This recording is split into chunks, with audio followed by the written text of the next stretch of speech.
이런 절기를 주셔서 감사하게 하는가? 왜냐하면 감사해야 우리가 이 땅에서 행복한 삶을 살 수 있기 때문에 그렇습니다. 제가 금주에 논문을 하나 읽었는데 이 논문이 어떤 책이냐면 감사하는 마음은 행복의 증폭기인가, 행복을 증폭시키는가, 이런 논문입니다. 그래서 이제 심리학회에서 나온 책인데 논문인데, 감사하면 어떤 것이 우리의 삶을 풍성하게 하는가, 건강하게 하고, 또 그다음에 공부도 잘하게 하고, 또 여러 가지 안정을 이렇게 우리에게 준다. 그러면서 이제 정리를 저렇게 잘 해놨더라고요. 감사하면 해로움과 짐을 예방한다. 그러니까 감사라는 건 만족하는 거잖아요. 그러니까 우리가 어떤 스트레스를 적게 받게 되고 막 경쟁하려 하지 않으니까 짐도 이렇게 지지 않게 되고, 그래서 우리가 어떤 여러 가지 질병에서 또 어떤 마음의 그런 갈등에서 해방을 시켜준다, 그겁니다. 또 감사는 다른 덕들의 발달을 돕는다. 이 감사하는 마음이 있어야 다른 좋은 품성도 생긴다, 그런 것입니다. 또 특별히 감사는 개인적 관계와 공동의 관계를 증진하고 보존한다. 그러니까 우리가 감사하면 좋은 관계를 만들어간다 하는 것입니다. 여러분 한번 조금만 생각을 해보시면, 우리가 누가 감사하는 사람이 있고 늘 불만하는 사람이 있고, 누구 친구를 하고 싶습니까? 당연히 감사하는 사람, 조금만 뭘 해도 아유 감사합니다, 이런 사람의 친구가 되고 싶지, 늘 불평과 불만으로 가득 차 있는 사람, 별로 친구하고 싶지 않잖아요. 그러니까 감사하는 사람이 어떤 면에서는 관계가 아주 좋아지고, 그래서 결국 그 사람이 행복한 인생을 산다. 특별히 이런 말이 있습니다. 감사하는 마음은 가장 위대한 미덕일 뿐만 아니라 모든 미덕의 근원이다. 이 미덕이라는 말을 성품, 성격 이렇게 대체할 수 있는 말입니다. 그러니까 감사하는 마음이 가장 큰, 가장 위대한 성품이다, 성격이다. 그리고 그것뿐만 아니라 그런 감사하는 마음이 있어야 다른 좋은 품성도 생긴다. 인내하는 마음, 겸손한 마음, 또 다른 사람들을 사랑하는 마음, 이런 모든 배려하는 마음, 이런 것들이 감사하는 마음이 있을 때 그런 마음도, 그런 사람이, 그런 성품도 생긴다 하는 것입니다. 그래서 성경은 우리에게 뭐라고 얘기합니까? 항상 감사하라. 데살로니가전서 5장 18절 이렇게 말하죠. 범사에 감사하라. 이것이 그리스도 예수 안에서 너희를 향하신 하나님의 뜻이니라. 하나님의 뜻이 무엇입니까? 감사하는 것입니다. 감사하는 것. 내가 감사한다. 그러면 나는 하나님의 뜻을 이루면서 지금 살고 있는 것이다 라고 할 수 있습니다. 어떻게 감사하는 삶을 살 수 있을까? 우리가 다윗의 시편을 통해서 우리가 감사의 그런 방법들, 어떻게 감사할 수 있을까 하는 것들을 살펴보려고 합니다. 시편 54편, 이것은 사실은 그 조그만 성경책을 보시면 조그만 글자로 이렇게 되어 있습니다. 다윗의 마스길, 영장으로 현하게 맞춘 노래. 그리고 10사람이 사울에게 이르러 말하기를 다윗이 우리 곳에 숨지 아니었나이까 하던 때라. 이렇게 서두에 이 시를, 다윗이 이 시를 쓰기 전에 그 상태가 어떤 때인가 라는 것을 설명해 놓았습니다. 그래서 여기서 10사람이다 라고 되어 있는 것은 10사람이라는 뜻이 아니라 10이라는 지역을 말합니다. 이 이야기의 배경은 사무엘상 23장의 이야기입니다. 10당 사람들이 살던 하길라 산이라는 곳에 다윗이 사울을 피해서 숨어 있었을 때, 그때 이 그릴라 사람들이 다윗이 여기 숨어 있습니다, 그렇게 고자질을 한 그 내용이 바로 이 시의 배경입니다. 우리가 잘 알다시피 다윗은 사울에게 충성을 했던 사람입니다. 그런데 이 다윗을 사울이 시기를 해가지고 사울을 죽이려 합니다. 그래서 사울을 피해서 도망을 다니는 것이죠. 그런데 그렇게 도망을 다니면서도 다윗은 이 이스라엘 백성들을 많이 도와줬습니다.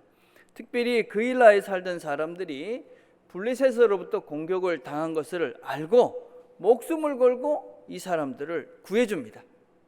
그런데 이 사람들이 사울에게 이 다윗을 고자질한 겁니다.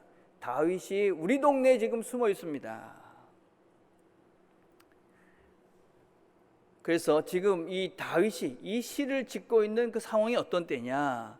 사무엘상 23장 26절에 보면 사울이 산 이쪽으로 가매 다윗과 그의 사람들은 산 저쪽으로 가며 다윗이 사울을 두려워하여 급히 피하려 하였으니 이는 사울과 그의 사람들이 다윗과 그의 사람들을 에워싸고 잡으러 함이었더라. 그때 다윗이 지은 시다. 다윗을 잡으려고 지금 사울이 군사를 데리고 와서 곧 잡힐 수 있는 그런 상황들. 그때의 상황을 다윗은 이 시에서는 이렇게 표현합니다. 3절에 보니까 낯선 자들이라 나를 치고 포악한 자들이 나의 생명을 수색하며 하나님을 자기 앞에 두지 아니었음이니이다. 그러니까 하나님의 이런 것들은 관심도 없이 오직 지금 나만 잡으려고 이 사람들이 왔습니다. 근데 여러분 한번 생각을 조금 해보면 그일라 사람들, 자기를 구해줬던 이 다윗을 사울에게 고자질을 했던 그일라 사람들을 한번 생각을 해봅시다. 사울왕은 지금 다윗을 죽이려고 하고 있습니다. 근데 그 왕을 죽이려던 그 사람이, 그 다윗이 자기를 구해줬습니다. 그리고 자기 동네 와서 숨어 있습니다. 만약에 이 사실을 사울이 알게 되면 어떻게 될까요? 그러면 아마 그일라에 있는 이 사람들을 그냥 두지 않았을 것입니다. 그래서 그것이 걱정이 되고 염려가 되고 두려운 마음으로 그래서 사울 왕에게 고자질을 한 것입니다. 어떻게 하겠습니까? 살기 위해서, 사실은 자기들이 살기 위해서 다윗을 신고를 한 것이지요. 여러분 살면서 좀 힘들 때가 언제냐? 이 관계가 서로를 잘 몰라주면, 특별히 어떤 배신감이 들고 어떤 면에서 나를 배신했어, 참기가 어렵죠, 그렇죠? 또 특별히 다윗은 이런 배신감뿐만 아니라 이 다윗이 이 사람들을 도와줬을 때 그냥 자기 어떤 영웅 심리 때문에 내가 그래 이 사람들을 도와줘서 뭔가 이렇게 내가 이름을 내자, 그런 것도 아니었습니다. 여러분 23장 1절에 보면 사람들이 다윗에게 전하여 이르되 보소서 블레셋 사람이 그일라를 쳐서 그 타작마당을 탈취하였더이다. 그 사람들이 이 다윗에게 블레셋 사람들이 지금 그일라를 지금 공격하고 있습니다. 어떻게 하면 좋을까요? 그래 물어봤어요. 그러니까 다윗이 어떻게 합니까? 이에 다윗이 여호와께 묻자와 이르되 기도한 것입니다. 하나님이 이렇다는데 어떻게 할까요? 그러니까 하나님이 블레셋을 가서 치고 그일라 사람들을 구해줘라. 근데 생각을 해보니까 또 뒤에 있는 사람들이 뭐라고 얘기하냐면, 아니 지금 다윗이 당신이 무슨 블레셋과 싸움을 합니까? 안 됩니다. 그러니까 또 다시 기도를 합니다. 다윗이 여호와께 다시 묻자오되, 그렇게 기도를 하고 하나님이 가서 이 사람들을 구해줘라. 그래서 가서 이 그일라 사람들을 구해줬는데, 그런데 지금 그 구해진 그 사람들에게 배신을 당하고, 그리고 지금 그 사람들 때문에 어떤 면에서는 생명이 총각의 위기에 처해 있는 그런 상태가 된 것입니다. 우리가 이제 배워야 될 것들이 많이 있지만 우리가 이 사건을 통해서 배워야 될 두 가지가 있습니다. 첫째는 우리가 하나님의 뜻대로 행해도 순종해도 어려움은 있다 하는 것입니다. 우리가 이렇게 하나님의 뜻대로 했기 때문에 모든 것들이 내가 원하는 대로 잘 될 것이다, 그렇지 않습니다, 여러분. 하나님 뜻대로 우리가 순종을 해도 여전히 어려움이 있고 고난이 있을 수가 있습니다. 우리가 살면서 힘들다 그래서 다 하나님의 뜻이 아니다, 그렇지 않습니다. 하나님의 뜻대로 해도 우리의 삶 속에서는 어려움이 있을 수 있습니다. 그런데 우리가 기억할 것이 꼭 있습니다.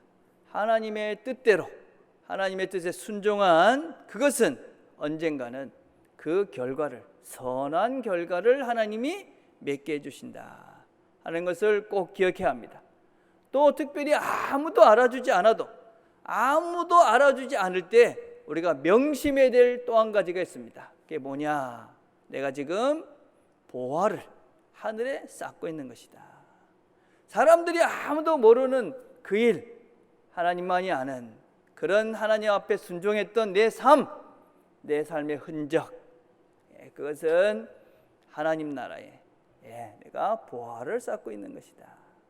그러니까 염려할 필요가 없는 것이지. 섭섭해할 필요가 없습니다. 또 하나는 사람은 항상 변할 수 있다.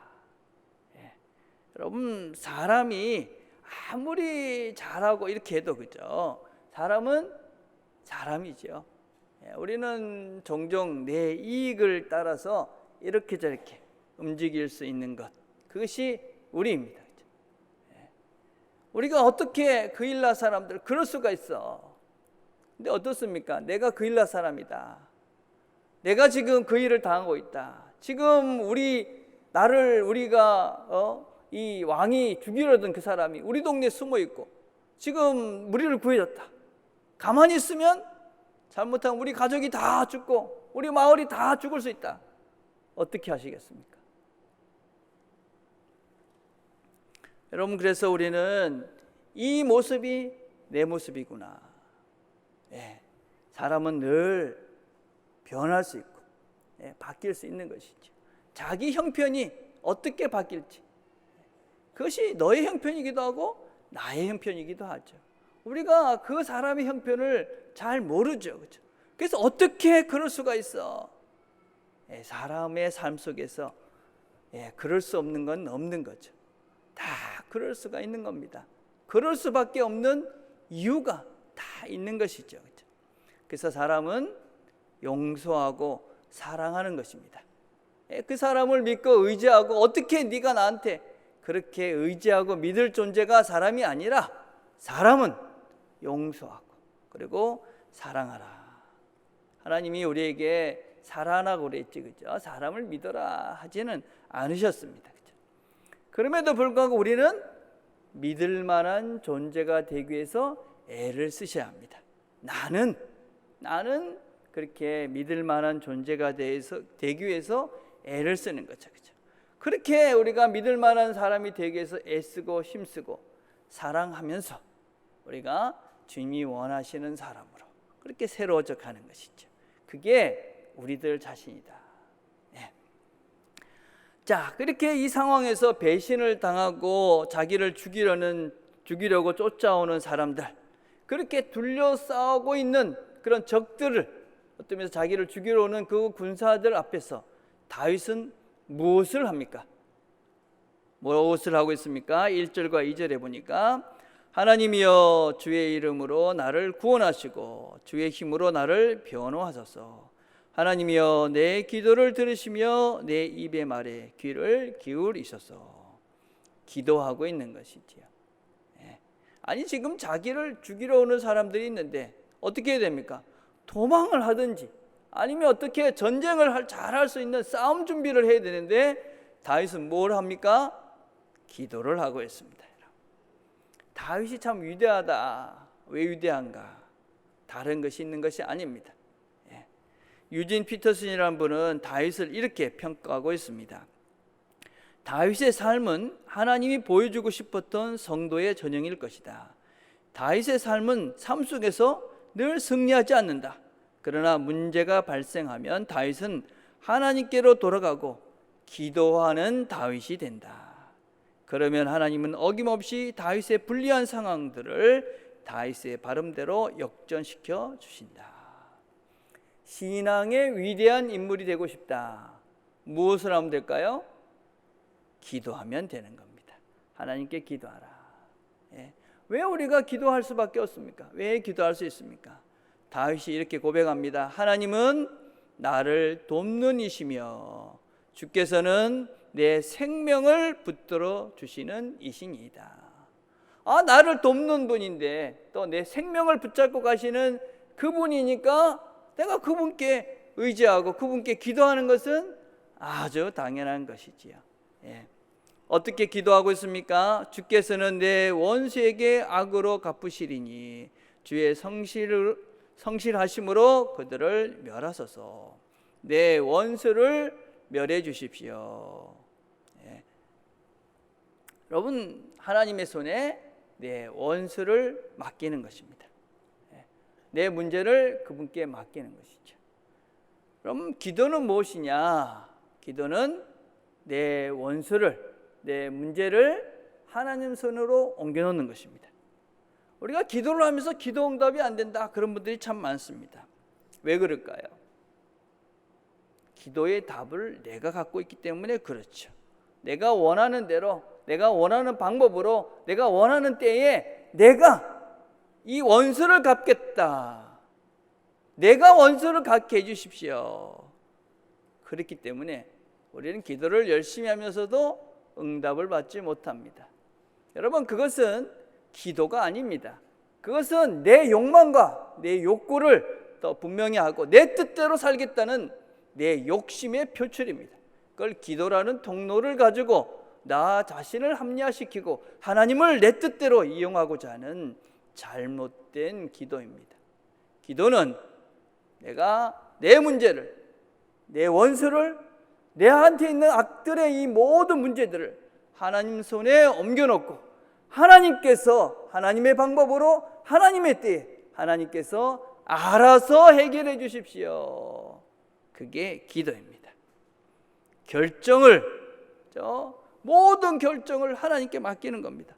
해결 방법을 그분에게 맡기는 것입니다. 그 때를 하나님께 맡기는 겁니다. 그게 기도입니다. 다윗은 그 모든 것들 하나님께서 알아서 해주십시오. 그게 다윗의 위대한 면이지. 다윗이 기도의 사람이다 라는 말의 의미입니다. 그러고 난 다음에 다윗은 이렇게 마무리를 합니다. 내가 낙헌제로 주께 제사하리이다. 여호와여, 주의 이름에 감사오르니 주의 이름이 선하심이이다. 참으로 주께서는 모든 환난에서 나를 건지시고 내 원수가 보응받는 것을 내 눈이 똑똑히 보게 하셨나이다. 낙헌제라는 것은 감사의 마음으로 하나님께 제사를 드리는 것입니다. 제물을 하나님께 드리는 것을 말합니다. 7절에 보면 보게 하셨다, 이런 표현이 있습니다. 이 말은 우리 표현에는 이제 과거형으로 되어 있잖아요. 이미 봤다 같은 의미인데 원래는 이게 이제 현재 완료형이라는 아주 독특한 표현입니다. 이 말은 아직까지 이루어지지 않았지만 이루어질 것을 내가 100% 확신한다. 그런 의미를 갖고 있는 것입니다. 지금 이 원수를 하나님께서 내가 지금까지는 이렇게 안 해결되었지만 하나님께서 내 이 원수, 이 문제를 확실하게 해결해 줄 것이다. 그런 고백, 그게 바로 보게 하셨습니다 라는 의미입니다. 그래서 그런 고백으로 어떻게 합니까? 하나님께 제사를 드리는 것이지. 여러분, 제사라는 것은 우리가 눈에 보이는 실제를 하나님께 드리는 거죠. 여러분, 감사라는 것은 관념이 아닙니다. 감사라는 것은 생각이 아닙니다. 감사는 실제입니다. 실제. 그래서 여러분들이 누구에게 감사하다 그러면서 아무런 실제 행동하지 않으면 그건 감사가 아닙니다, 여러분. 그것은 나도 너도 정말 감사한 건지 알 수가 없지요. 그래서 어떻게 해야 됩니까? 감사는 실제적으로 표현되어져야 합니다. 누구한테 감사하다, 감사하다 말을 하든지 감사의 구체적인 행동들을 하시는 겁니다. 하나님께도 마찬가지입니다, 여러분. 하나님 감사합니다. 그래서 우리가 예물을 드리고 이런 포물, 이런 형식을 갖추면서 그래서 하나님께 나오는 것입니다. 난 하나님을 믿는다. 어떻게 합니까? 여러분들이 나와서 예배를 드리는 것입니다. 여러분들이 기도를 드리는 것입니다. 여러분들이 삶 속에서 말씀으로 구체적으로 살아내는 것입니다. 여러분의 말을 고치는 것이고 행동을 고치는 것이고 여러분의 생각과 이런 모든 것들을 고쳤다 하는 것을 내가 몸으로 실제적으로 움직여서 그렇게 행동하는 것, 그것이 신앙의 실제입니다. 감사도 마찬가지죠. 그래서 우리가 감사의 예물을 드리고 감사의 예배를 드리고 또 감사의 표현들을 실제적으로 하는 것이죠. 그렇죠? 다윗이 낙헌제, 하나님 감사합니다, 그렇게 끝난 것이 아니라 낙헌제, 제사를, 제물을 하나님께 올려드립니다. 여러분, 우리가 감사라는 것은 사실은 아주 깊은 신뢰의 차원이 있습니다. 감사를 그냥 아무나 할 수 없습니다.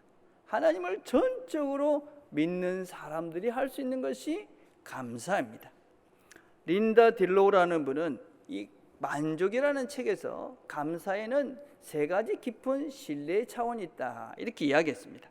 첫 번째 단계는 무엇이냐면 이미 이루어진 일에 대한 신뢰가 있는 사람들이 감사한다, 그렇게 이야기합니다.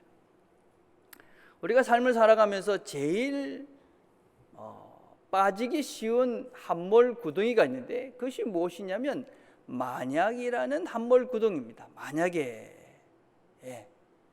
출애굽기 16장 3절에 오면 이스라엘 자손이 그들에게 이르되 우리가 애굽 땅에서 고기 가마 곁에 앉아 있을 때와 떡을 배불리 먹던 때에 여호와의 손에 죽었더라면 좋았을 것을 너희가 이 광야로 우리를 인도해 내어 이 온 회중이 줄여줄게 하는도다.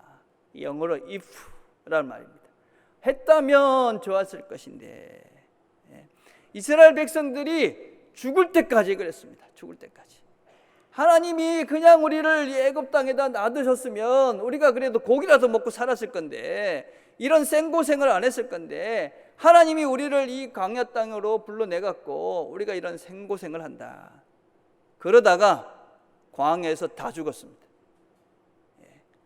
과거에 매여서 이렇게 했더라면 하고 사는 사람들, 그것은 하나님을 믿는 믿음이 없는 것입니다. 우리의 믿음의 시작은 무엇이냐? 지금 있는 이 형편, 이 모든 것들, 이것을 하나님께서 나를 사랑하셨기 때문에 지금의 나를 있게 하셨다 하는 것이 우리 믿음의 시작입니다. 지금 내 모양이 내가 힘들고 어렵고 고통스럽지만 비록 그럼에도 불구하고 하나님이 나를 사랑하시기 때문에, 또 하나님은 전능하신 분인데 그분이 나를 지금 이런 모습으로 있게 하신 것은 틀림없이 이유가 있다. 하나님의 사랑의 결과다. 그걸 받아들이는 겁니다. 거기서부터 새롭게 시작하는 것입니다. 비록 우리가 삶을 살면서 실수를 해서 내가 지금 어려운 시간 속에 또 고통 속에 비록 지금 있지만, 그럼에도 불구하고 하나님은 지금 이걸 통해서 또 다른 선한 것을 이루실 것이다. 이런 믿음을 갖고 있는 것이 하나님을 믿는, 하나님이 나를 사랑하신다는 것을 믿는 사람들의 믿음의 시작입니다. 그래서 우리는 하나님께서 여기까지 하신 그 모든 것들을 믿고 감사하는 것입니다. 그래서 우리가 지금 어떤 형편에 있든지 하나님 감사합니다. 여기까지 오게 하신 것 감사합니다. 지금 내 모습을 감사합니다. 이게 신앙이죠. 그래서 우리가 과거에 누구와 어떻게 했다면, 과거에 내가 이랬더라면, 과거에 어떻게 했다면, 거기에 매여 있다면 내 신앙의 근본을 다시 한번 생각해 보셔야 합니다. 하나님을 정말 내가 제대로 믿고 있는가? 그 과거는 지나간 것입니다. 그걸 통해서 하나님이 분명 그 아픈 과거가 비록 있지만 그걸 통해서 또 하나님은 분명히 선한 그 무엇을 하실 것이다. 그래서 지금의 나를 감사하는 것이죠. 두 번째 단계는 무엇이냐면 벌어질 일에 대해서 신뢰하고 감사하는 것입니다. 우리 여러 걱정을 하죠, 그죠? 내일 어떻게 될까? 모레 어떻게 될까? 이런 것들 때문에 우리가 감사를 잃습니다. 여러분 다윗을 한번 생각해 보십시오. 지금 이 사울의 손에 잡혀서 어떻게 될지 모르는 절대절명의 그런 순간입니다. 어떤 면에서는 목숨이 경각에 달려 있습니다. 그럼에도 불구하고 감사를 드립니다. 이스라엘 백성들 중에 똑같이 가나안 땅을 바라보았습니다. 그런데 여호수아와 갈렙은 그 가나안 땅을 보면서 하나님의 시간을 본 것이고 하나님의 뜻을 볼 수 있었습니다. 그래서 똑같이 보았는데 그 두 사람은 거기서 하나님의 시간을 보았고 하나님을 믿는 믿음이 있었기에 이 땅을 하나님께서 우리에게 주셨다. 그들은 우리의 밥이다.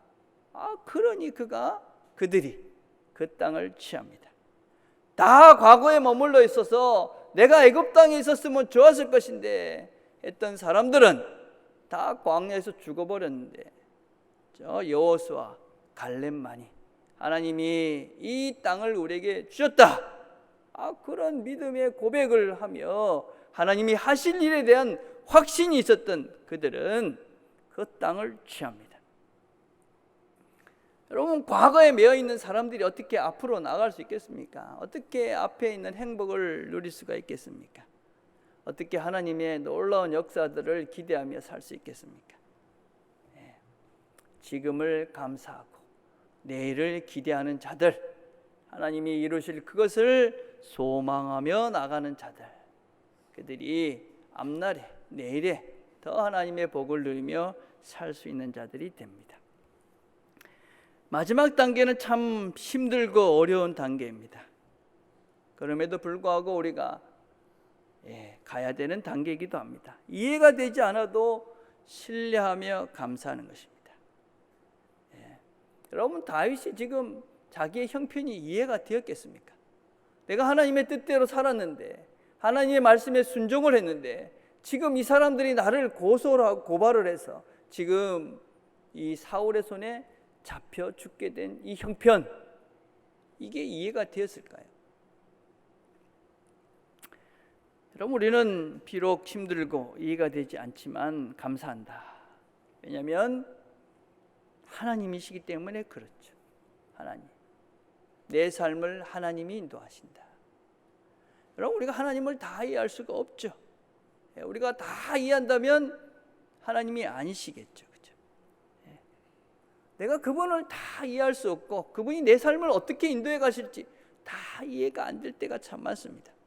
그럼에도 불구하고 지금 나를 만드신, 나를 사랑하시는 그분을 믿는 것이죠. 그래서 감사합니다. 어려운 것입니다. 내가 지금 이렇게 힘든데 내가 뭘 그렇게 잘못했습니까? 따질 수도 있는. 미국 LA에 있는 새들백 교회라는 교회가 있습니다. 매주 2만 명이 출석하는 교회입니다. 그 교회 담임 목사님은 릭 워렌이라는 분이십니다. 이분이 목적을 이끄는 삶이다라는 책을 쓰셨는데 3천만 권 이상이 팔렸습니다. 엄청난 양을, 아마 근세의 최고의 판매량을 기록했던 그런 저자이기도 합니다. 근데 이번에 목사님의 부인이 2010년에 암에 걸렸습니다. 그때 이분의 심정을 이렇게 표현했습니다. 당신들의 삶 속에서 어떤 힘든 일이 있어도 그 가운데 하나님께 감사할 수 있는 그 무엇은 늘 있습니다. 그래서 목사님은 그 속에서도 하나님께 감사거리를 찾았다, 그렇게 고백합니다. 그런데 2013년에는 자신의 아들이 오랫동안 우울증을 앓다가 스스로 목숨을 끊는 일이 생겼습니다. 사랑하는 아들이 목숨을 스스로 끊은 것입니다. CNN에서 이 릭 오락 목사님을 인터뷰를 했습니다. 그래서 뭐라고 물어보았냐면, 당신 아들이 그렇게 참 고생을 하다가 스스로 목숨을 끊었는데, 그런데 무슨 하나님이 있다, 하나님 존재에 대해서 의심을 하진 않았습니까? 이렇게 물어봤습니다. 그러니까 그분이 이렇게 대답했습니다. 그 당시에 어떤 설명도 어떤 이유도 위로가 되지 않았습니다. 오직 하나님이 계시다는 것만이 유일한 위로가 되었습니다. 하나님이 계시다.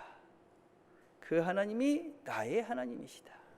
내 아들의 하나님이시다 하시다. 이 모든 것들을 운영해 가시는 분이 그분이시다. 그 고통을 겪으시면서 그분이 받았던 유일한 위로는 그 하나님이, 그분이 내 아들도 데려갔지만 그 하나님이 여전히 내 하나님이시다. 내가 그 하나님을 믿어서 감사하다. 우리의 삶 속에서 도저히 이해가 안 되는, 설명할 수 없는 일들을 우리가 겪게 됩니다. 그럴 때 우리가 붙잡고 가야 될 유일한 것은, 그럼에도 불구하고 그분은 나의 하나님이시다. 나를 사랑하시는 분이다. 우리가 어떤 분들을 보면 참 안타깝습니다. 저렇게 열심히 살고, 저렇게 헌신적으로 살고, 저렇게 최선을 다하고 하나님 보시기에 열심히 저렇게 사는데 왜 도대체 저분은 저런 삶을 살고 계실까? 우리가 보기엔 답답한데 그럼에도 불구하고 그래도 하나님이 계시니까 하나님이 어떻게 해주시겠지. 그것이 우리에게 위로가 되고 힘이 될 때가 많습니다. 우리의 삶도 그렇지 않습니까? 하나님 왜 도대체 이러십니까?